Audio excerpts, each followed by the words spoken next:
qui a dit que la reconnaissance n'est pas de ce monde. La question mérite d'être posée au regard du geste de reconnaissance de l'ONU Femmes qui a fait de Modeste Bahati Lukwebo le deuxième vice-président du Sénat, membre du mouvement He4She, en qualité de champion de la masculinité positive. C'était mardi 7 octobre au Palais du Peuple lors d'une audience accordée à cette structure des Nations Unies.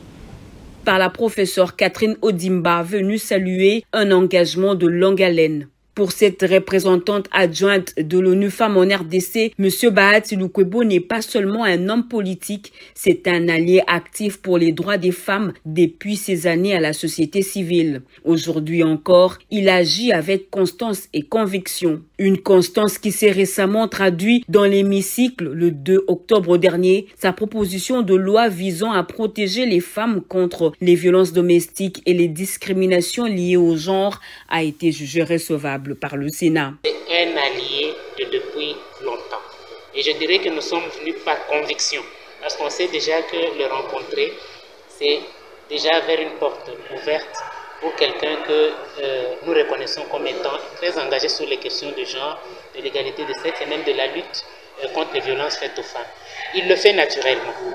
Parce que c'est déjà ce qu'il a toujours fait. C'est pourquoi même aujourd'hui, nous le reconnaissons aussi dans ce mouvement mondial de l'ONU Femmes, de He4She, pour tout le combat qu'il a dû mener depuis que nous le connaissons.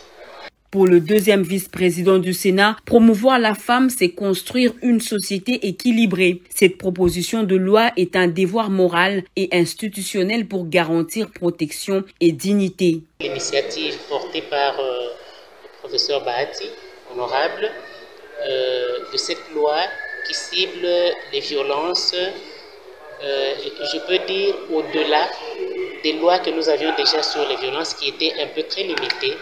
Et là, nous pensons qu'il y a une dimension assez originale que porte cette loi et pour laquelle nous, en tant qu'ONU Femmes, devrions nous investir pour accompagner le processus qui est salutaire pour l'ensemble des femmes congolaises, mais aussi des jeunes filles de la RDC.